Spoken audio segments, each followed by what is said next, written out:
Hey, my name's Stan. Welcome back to the Drum Cave. So if you don't know, I run masterminddrummer.com, which is a simple idea where basically I develop the person alongside the player. You can see everything I do over at masterminddrummer.com. But today I want to talk to you about the idea of opportunity cost. So let's get into it.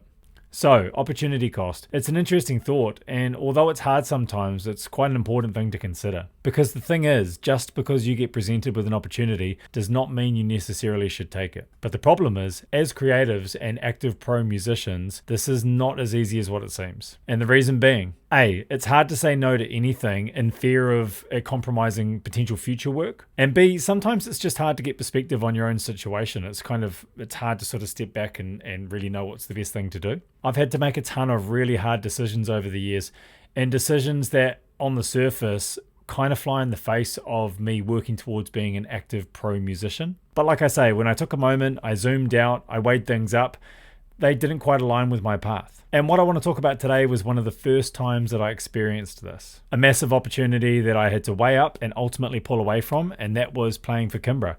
In short, she was crushing it. She was on the up and up. She'd been signed by a management company, and I was a part of the live band that had been given the task of turning her solo music into a live show. I'd already played on a couple of her tracks for her debut album, including Cameo Lover, and we'd also filmed some awesome performances which you can find on YouTube, which are titled under Kimbra, The Sing Sing Sessions, which was an amazing studio in Melbourne at the time. But at that point, our main job was to interpret everything that she'd been recording in the studio and find the best way to bring it forward as a live band, making sure that we honoured the parts and translated her message clearly. This was actually quite a task, and as a band at the time, we actually formed quite a strong bond. We were problem solvers and we got the job done. And looking back on it, I'd say it was at a time when she really needed that support too. We were sort of like her big brothers in a way. She was young, had lots going on, and everything was moving really fast. Oh, and I should mention too that she just so happened to collaborate on what would become one of the biggest songs in the world of all time. I'll link it below. You already know the song, but just hit the link to confirm. So yeah, lots going on at the same time. There was a lot of buzz, to say the least. So it was at this point that she was offered her first big international tour. So it was a 3-month tour going around the US and Canada and supporting Foster the People, who were pretty much at the height of their career at that point. And there was actually mention of things like Jay Leno doing David Letterman, a lot going on.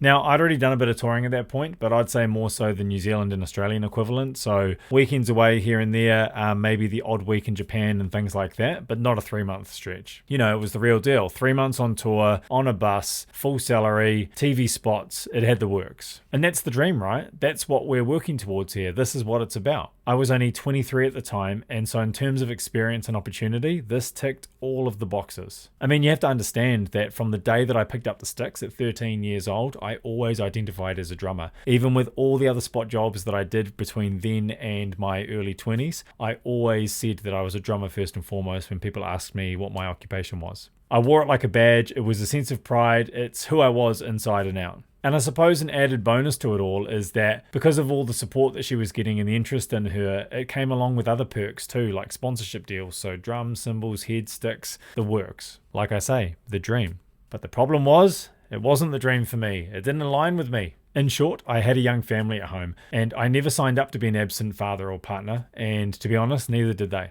And don't worry, this wasn't lost on me. This was an amazing opportunity, everything that I'd been working towards, but the cost was too high. So I sat on it for a few days. Even though I knew deep down what the answer was, I just wanted to make sure that I internalized it from every possible angle. And although it completely pained me to do so and go against everything that I'd been working towards, I did say no to the tour, and I actually decided to leave Kimbra at that point too. The reality was the writing was on the wall. Even though I wanted to continue playing with her, things were just going up and up, and I just couldn't facilitate that. So what did I do instead? Well, I decided to go the other way. I activated business mode, Stan. At that point, I'd been a barista for years, as it's such a great way to make money as a young creative, and I decided to set up my own espresso bar in the Melbourne CBD. This was great, as it created a whole new level of stability for me and my family, and actually gave me some time and much needed headspace to do some long-term, slow burn, deep work on myself. And look, over this period, I still kept doing spot session work here and there, depending on what it was. I even jumped back in with Kimbra for a few shows. But really, this ended up being quite a turning point for me because I leaned heavily into and prioritized my own development on and off the kit. And I started building up my personal brand too, as social media had just started kicking off properly. So I dissected all the weak areas in my playing at the time, areas that I wanted to develop, and started doing the real work. I dove heavily into things like dynamics, mechanics, facility, my single kick. I went crazy hard on the double stroke, spent countless hours working on my pocket, doing as much as I could to strengthen myself in all of these areas. And I should add too, these are areas that were important to me. These are the areas that I wanted to develop in. And I also went down a crazy personal development rabbit hole too, coming to the realization that what we do off the kit is just as important, if not more important, than what we do on the kit. If you look after yourself off the kit, things get much, much easier on the kit. I knew that eventually, when time permitted, I would be back in the scene in full force. So I wanted to make sure that I increased my value as much as I possibly could. I did the work so that when I did come back, I had more to offer. And in summary, this created so much more opportunity for me down the track.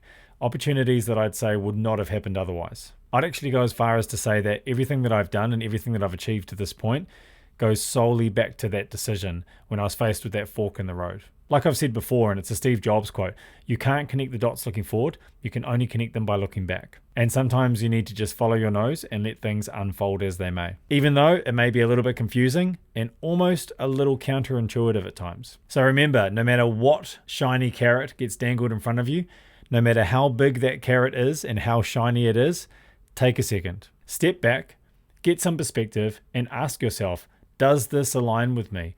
Does this align with my path and where I want to go? The question is, what does the opportunity cost, and are you willing to pay it? Thanks for taking the time. I'd actually really love to hear your thoughts on this, so feel free to leave a comment below. Otherwise, I'll see you at the next one.